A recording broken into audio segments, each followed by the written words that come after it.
अच्छी और सच्ची खबरों की शुरुआत करेंगे।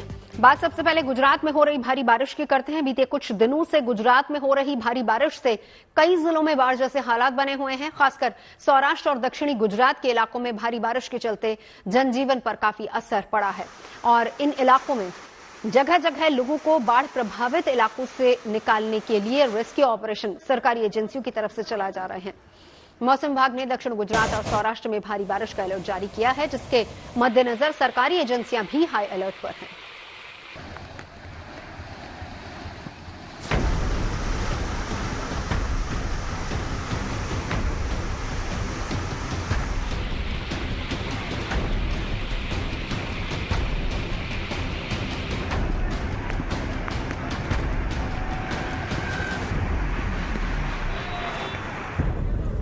मकानों और दुकानों में घुसा पानी,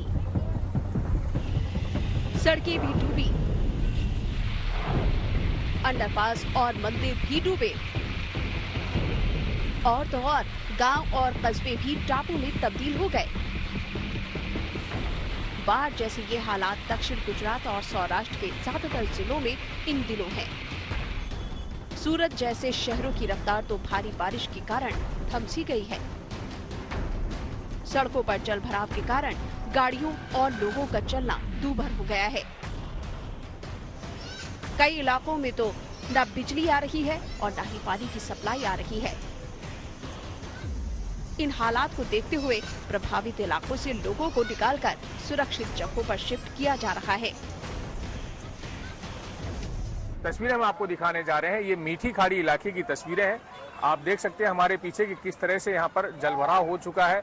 जो यहाँ पर दुकानें हैं, जो मकान है, तो जो मकान जो फर्स्ट फ्लोर पे लोग रहते हैं वो तो ऊपर ही रह रहे हैं। जो नीचे दुकानें हैं पूरी तरह से बंद कर दी गई हैं। लोग अपनी दुकानों को बंद करके अन्य जगह पर शिफ्ट हो चुके हैं। और आगे हम देखेंगे तो ये बहुत लंबा इलाका है और हमेशा हर साल यहाँ पर बरसाती पानी भर जाता है, जिसके चलते हर साल मानसून में लोगों को भारी दिक्कतों का सामना करना पड़ता है। आप देखेंगे तो ये जो पानी भरा हुआ है, इसके चलते लोग ऊपर पहली मंजिल पर रह रहे हैं। आने जाने के लिए लोग इसी पानी का इस्तेमाल करते हैं। पिछले 2-3 दिनों से यहाँ पर इस परिस्थिति का निर्माण बना हुआ है। सूरत के 2 अलग-अलग इलाकों से आई रेस्क्यू की ये तस्वीरें भारी बारिश के कारण बने हालात को बयां करने के लिए काफी है। एक तरफ जहां सूरत जिले के मांगरोल तहसील के वांकल गांव में एसडीआरएफ की टीम ने 21 लोगों को बचाकर सुरक्षित जगह पर पहुंचाया, तो वहीं दूसरी तरफ सर थाना इलाके के आदर्श हॉस्टल से 45 छात्रों को फायर विभाग की टीम ने रेस्क्यू किया। मौसम के बिगड़े मिजाज को देखते हुए जिला शिक्षा अधिकारी ने सूरत शहर और जिले के सभी स्कूलों को आज बंद रखने का आदेश दिया। जहाँ जहाँ नीचा विस्तार है वहाँ हमने ज्यादा पंप लगाए हैं। वो पंप के द्वारा हमने खाड़ी पे उसके लिए पानी जा रहा है। तो अभी परिस्थिति है जो नीचा विस्तार 3-4 विस्तार वहाँ पानी भरा है। जैसे आज रात को अभी 4 बजे हाई टाइड है, तो जैसे हाई टाइड खत्म होती है तब वो विस्तार में पानी उतरने का चालू होगा। और जहाँ पब्लिक फंसे थे उसमें हमने रेस्क्यू करके अपनी सेफ जगह पे रख दिया है। सूरत ही नहीं, नवसारी, भरूच, डांग, वडोदरा, द्वारका, जूनागढ़ और नर्मदा में भी हालात कमोबेश ऐसे ही बने हुए हैं। इस वक्त राज्य की ज्यादातर नदियां और नाले उफान पर हैं। यहां तक कि लगातार बारिश के कारण बांधों के गेट भी अब खोले जा रहे हैं। जूनागढ़ के शाहपुर वेयर डैम के सभी 10 गेट खोल दिए गए हैं। वहीं नर्मदा में करजन डैम के 4 गेट खोल दिए गए हैं।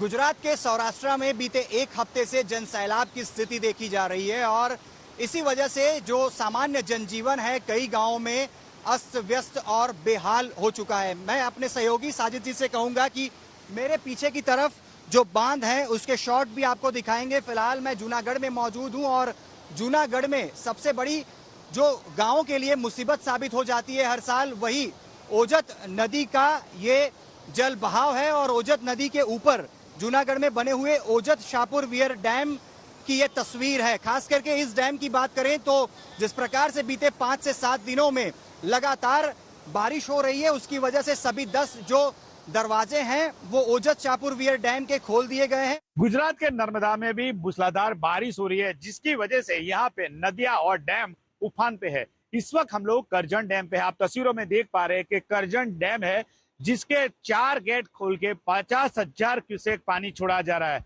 50,000 जो क्यूसेक पानी छोड़ा जा रहा है, जिसकी वजह से आप तस्वीरों में देख पा रहे हैं कि किस तरह से करजन नदी में उफान आया है।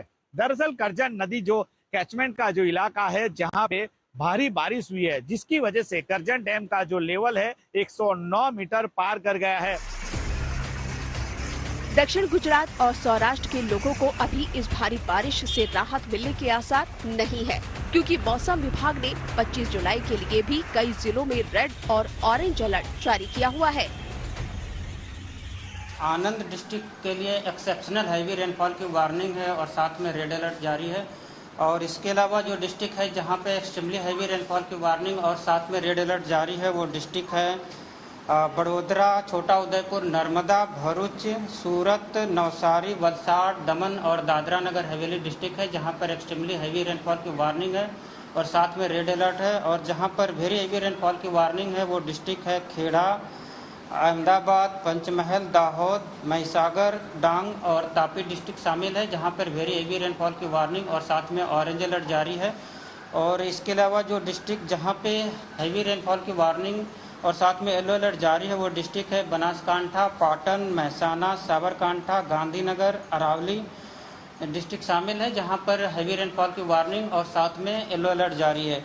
और डे 2 की बात करेंगे तो डे 2 के लिए जहां पर एक्सट्रीमली हैवी रेनफॉल की वार्निंग और साथ में रेड अलर्ट जारी है, वो डिस्ट्रिक्ट है सूरत, नवसारी, वलसाड़, दमन और दादरा नगर हवेली, और जहां पर वेरी हैवी रेनफॉल की वार्निंग है और साथ में ऑरेंज अलर्ट जारी है, वो डिस्ट्रिक्ट है आनंद, पंचमहल, दाहोद, महिसागर, बड़ोदरा, छोटा उदयपुर, नर्मदा, भरूच, डांग और तापी डिस्ट्रिक्ट शामिल है, जहाँ पर वेरी हैवी रेनफॉल की वार्निंग और साथ में ऑरेंज अलर्ट जारी है। और जहां पर हैवी रेनफॉल की वार्निंग है, वो डिस्ट्रिक्ट है अरावली, खेड़ा और अहमदाबाद है, जहां पर हैवी रेनफॉल की वार्निंग और साथ में येलो अलर्ट जारी है। मौसम विभाग के इस अलर्ट को देखते हुए लोगों से सावधानी बरतने की अपील की गई है। खुद सूबे के मुख्यमंत्री भूपेंद्र पटेल ने राज्य के बाढ़ प्रभावित इलाकों का हवाई दौरा कर हालात का जायजा लिया है। सूरत से संजय सिंह राठौड़, जूनागढ़ से अतुल तिवारी, नर्मदा से नरेंद्र पेपरवाला के साथ ब्रजेश दोषी। Bureau report, good news today. आज से 2 दिन बाद यानी कि 26 जुलाई को पूरा देश करगिल विजय दिवस की 25वीं वर्षगांठ बहुत धूमधाम से मनाएगा। लेकिन इस युद्ध की रजत जयंती के अवसर पर कारगिल जिले के द्रास में 3 दिन के रजत जयंती महोत्सव की शुरुआत आज से ही हो चुकी है और इस दौरान लाइट एंड साउंड शो के जरिए कारगिल की चोटियों पर लड़े गए इस युद्ध के मंजर को सेना ताजा करेगी, जिसमें शहीदों के परिजन और सेना के अफसर शामिल होंगे। प्रधानमंत्री नरेंद्र मोदी भी 26 जुलाई को लद्दाख में कारगिल विजय दिवस की 25वीं वर्षगांठ में शामिल होने पहुंचेंगे।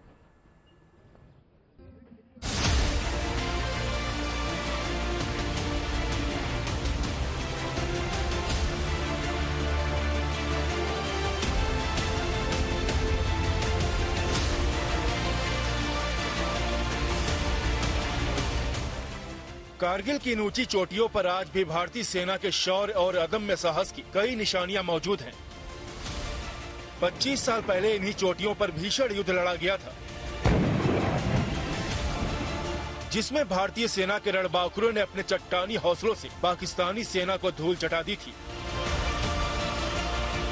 करीब 60 दिनों तक चले इस युद्ध में जीत भारतीय सेना की हुई थी। इसी जीत को हर साल कारगिल विजय दिवस के रूप में मनाया जाता है। लेकिन इस साल कारगिल युद्ध में मिली जीत के 25 साल पूरे हो रहे हैं। ऐसे में आज से 3 दिनों के रजत जयंती महोत्सव की शुरुआत कारगिल में हो चुकी है। इस दौरान सेना कारगिल की चोटियों को दुश्मन से मुक्त कराने वाले अपने नायकों को याद कर रही है।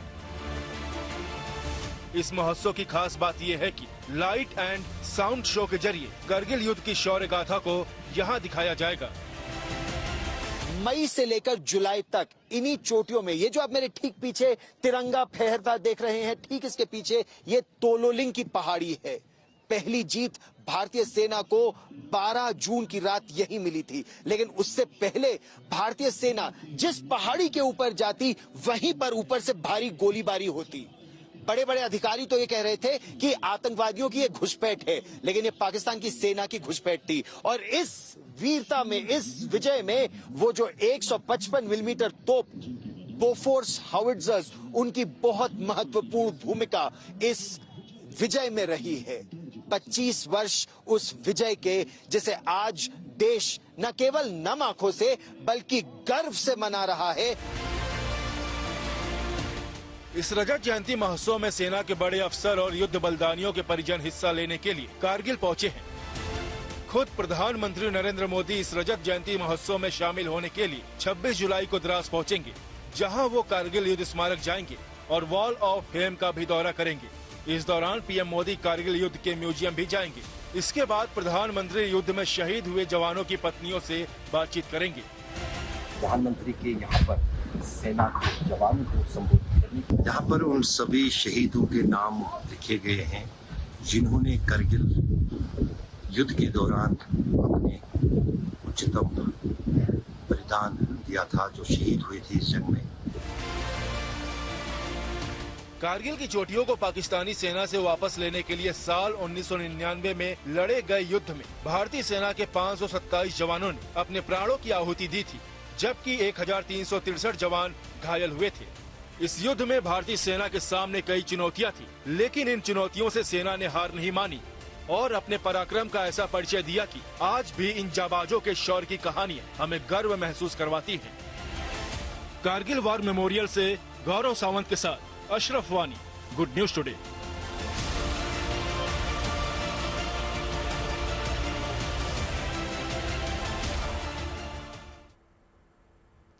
करगिल की जंग 2 महीने 3 हफ्ते और 2 दिनों तक चली, यानी कि 3 मई 1999 से 26 जुलाई 1999 तक। और यही वो तारीख है जब भारतीय सेना ने जम्मू कश्मीर के करगिल में पाकिस्तानी सेना को हराया था। लेकिन इस युद्ध में भारत ने अपने 527 जवानों को भी खो दिया था, जबकि 1363 जवान घायल हुए थे। भारतीय जवानों ने इस युद्ध में अपने खून का आखिरी कतरा देश की रक्षा के लिए न्यौछावर कर दिया, जिनके शौर्य की कहानियां आज भी हमें गर्व का एहसास कराती हैं। भारत के इतिहास में करगिल विजय दिवस को अपने रक्त से स्वर्ण अक्षरों में लिखने वाले 63 वीरों को परमवीर, महावीर और वीर चक्र से सम्मानित किया गया है। आगे बढ़ते हैं, बात करते हैं किन्नौर कैलाश यात्रा की, जिसका शुभारंभ 1 अगस्त से होने वाला है। करीब 25 दिनों तक चलने वाली इस धार्मिक यात्रा के रजिस्ट्रेशन की प्रक्रिया 25 जुलाई से शुरू हो जाएगी। हिमालय में ही पंच कैलाश है और यहां पर यात्रा सबसे दुर्गम मानी जाती है। किन्नौर कैलाश की एक तरफ की यात्रा लगभग 19 किलोमीटर की है। किन्नौर कैलाश हिमालय के उन्हीं पंच कैलाश में से एक है। हिमाचल प्रदेश के किन्नौर कैलाश शिखर है और 6050 मीटर की ऊंचाई पर मौजूद किन्नौर कैलाश को हिंदू और बौद्ध दोनों ही बेहद पवित्र स्थान मानते हैं। भक्तों की आस्था का केंद्र किन्नौर कैलाश शिखर पर मौजूद शिवलिंग की ऊंचाई 40 फीट और चौड़ाई 16 फीट है और इस स्थान को भगवान शिव शीतकालीन प्रवास का स्थल माना जाता है। और ऐसी मान्यता भी है कि किन्नौर कैलाश शिखर पर ही देवादिदेव महादेव और माता पार्वती का मिलन हुआ था। किन्नौर कैलाश शिखर के पास एक प्राकृतिक तालाब या कहीं की कुंड है, जिसे पार्वती कुंड के नाम से जाना जाता है। और मान्यता यह है कि देवी पार्वती ने ही इस कुंड की रचना की थी, जहां उन्होंने लंबे समय तक पूजा की। और यही वजह है कि हर साल सावन के महीने में ही किन्नौर कैलाश यात्रा का आयोजन होता है। हालांकि मानसून के आगमन के बाद खराब मौसम की वजह से इस धार्मिक यात्रा को देर से ही शुरू किया जा रहा है। हर साल की तरह ही इस बार भी दूर दूर से भक्त भोलेनाथ और मां पार्वती के दर्शन के लिए पहाड़ों में दुर्गम रास्तों को पार करते हुए यहां पहुंचेंगे। मानसरोवर और अमरनाथ की यात्रा की तुलना में किन्नौर कैलाश की यात्रा को ज्यादा कठिन माना जाता है। और ऐसी मान्यता भी है कि किन्नौर कैलाश में शिवलिंग का रंग दिन में कई बार बदलता है। इस यात्रा के दौरान हजारों की संख्या में ब्रह्मकमल के फूल दिखाई देते हैं। और ऐसी मान्यता भी है कि ब्रह्मकमल के महादेव को काफी पसंद है। और अब तक इस यात्रा को पूरा करने के लिए पोवरी से सतलुज नदी को पार करके तंगलिंग गांव से आगे जाना होता था, जिसमें 2 से 3 दिन का वक्त लगता था। इस बार किन्नौर कैलाश यात्रा को 2 जगहों से शुरू करने पर विचार हो रहा है। किन्नौर कैलाश यात्रा तांगलिंग मार्ग के साथ साथ पूर्वनी मार्ग से भी शुरू हो सकती है। 2 तरफ से शुरू होने की वजह से शिव भक्तों के लिए यात्रा सरल और सुगम होगी। भगवान शिव के भक्तों के लिए यात्रा से जुड़े कुछ ऐसे नियम हैं जिनका जानना बहुत जरूरी है। सबसे पहले बात रजिस्ट्रेशन की कर लेते हैं, जिसके लिए 2 विकल्प मौजूद हैं। ऑनलाइन या ऑफलाइन दोनों जगह आप जाके रजिस्ट्रेशन करा सकते हैं और दोनों ही तरह के पंजीकरण की व्यवस्था मौजूद है। ऑनलाइन रजिस्ट्रेशन के लिए हिमाचल प्रदेश सरकार की आधिकारिक वेबसाइट पर जाना होगा, जबकि यात्रा वाले दिन ही तांगलिंग गांव में ऑफलाइन रजिस्ट्रेशन के लिए सुविधा मिलेगी। यानी श्रद्धालु यात्रा के दिन ही ऑफलाइन रजिस्ट्रेशन का लाभ भी उठा सकते हैं। एक दिन में 200 ऑनलाइन और 150 ऑफलाइन रजिस्ट्रेशन की लिमिट भी तय की गई है। किन्नौर के जिला पर्यटन विभाग की तरफ से एक व्यक्ति के लिए एक ही बार रजिस्ट्रेशन करवाने का नियम तय किया गया है। यात्रा के लिए उन्हीं श्रद्धालुओं को इजाजत मिलेगी जिनके पास रजिस्टर्ड मेडिकल ऑफिसर की तरफ से जारी मेडिकल फिटनेस सर्टिफिकेट होगा। बिना उसके किसी को भी इस यात्रा पर जाने की इजाजत नहीं मिलेगी। मेडिकल फिटनेस सर्टिफिकेट सिर्फ 15 दिन तक ही मान्य रहेगा। फ्लैश फ्लड, बादल फटने, प्रचंड और मूसलाधार बारिश या फिर भूस्खलन की स्थिति में किन्नौर कैलाश यात्रा के स्थगित या फिर रद्द होने की भी आशंका रहती है। आगामी 1 अगस्त से जो है हमेशा की तरह जिला किन्नौर में जो किन्नौर कैलाश यात्रा है वो आरंभ कर दी जा रही है। ये 1 अगस्त से 25 अगस्त तक चलेगा, जिसके लिए जो यात्रीगण है व श्रद्धालुगण है उन्हें जो फिजिकल फिटनेस सर्टिफिकेट अनिवार्य है। 25 जुलाई से इसकी रजिस्ट्रेशन शुरू हो जाएगी। तो जो किन्नौर कैलाश है ये हमारे जिला किन्नौर में ये एक बहुत बड़ा आस्था है, चाहे वो हिंदू हो चाहे वो बौद्ध हो। हमारे जितने भी किन्नौर के जो देवी देवताएं हैं वह जो भी हमारे त्यौहार व अन्य जो फेस्टिवल्स मनाए जाते हैं, इनके सबसे शुरू में जो है किन्नौर कैलाश की पूजा करके उसका आरंभ किया जाता है। तो मैं सभी श्रद्धालुओं से, यात्रियों से निवेदन करना चाहूँगा कि जो भी वो इस यात्रा में आ रहे हैं, कृपया करके यहाँ की जो पवित्रता है और स्वच्छता है और यहाँ की जो आस्था है उसे बनाए रखें। कुछ ऐसा ना करें कि कहीं ना कहीं किसी तौर से की आस्था को या यहाँ की स्वच्छता को या यहाँ की पवित्रता को कोई ठेस पहुँचे। आगे बढ़ते हैं। दक्षिण कश्मीर में पर्यटन को बूम करने की तैयारी हो रही है। पर्यटकों की तादाद बढ़ी तो स्थानीय युवाओं और लोगों के लिए भी रोजगार की अपार संभावनाएं पैदा होंगी। यहां सैलानियों की संख्या को देखते हुए होम स्टे का उद्घाटन किया गया है। स्थानीय लोग इन होम स्टेज के लिए प्रॉपर्टी भी दे रहे हैं और खुशी खुशी पर्यटकों की मेजबानी के लिए भी तैयार हैं, क्योंकि पर्यटकों की आमद उनकी बेरोजगारी की समस्या तो दूर करेगी ही, साथ ही साथ पर्यटकों को भी तमाम तरह की सुविधाएं मिलेंगी। और यही एक बड़ी वजह है कि यहां पर टूरिज्म को बूस्ट करने के लिए अब स्थानीय लोग भी आगे आ रहे हैं।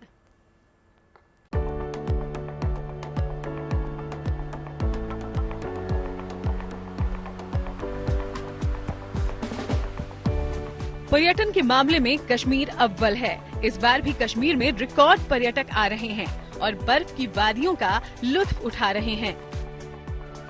पर्यटकों के सैलाब ने घाटी के गांवों में रोजगार को बढ़ावा दिया है। उत्तरी कश्मीर का बांदीपुरा जिला इस कड़ी में सबसे आगे है, जहां टूरिज्म के चलते गांव वालों को नया रोजगार मिल रहा है।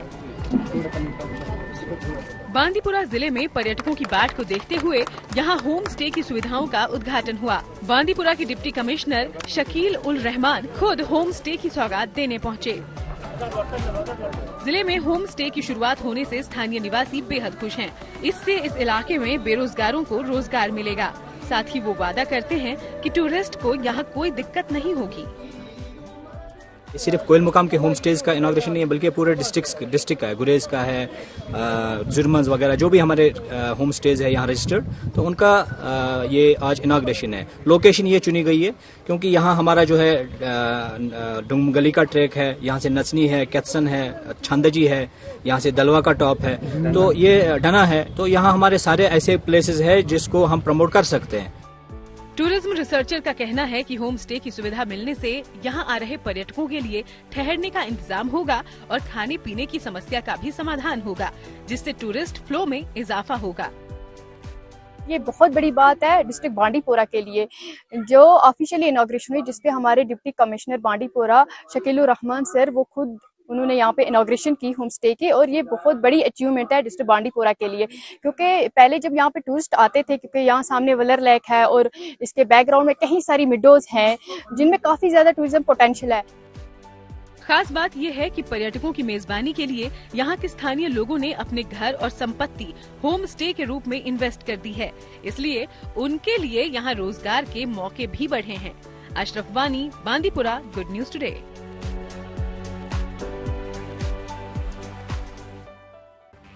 खबरें सच्ची होनी चाहिए, अच्छी खुद ब खुद लगती हैं। Navjot Randhawa signing off. आप सुनते रहिए गुड न्यूज, देखते रहिए गुड न्यूज टुडे।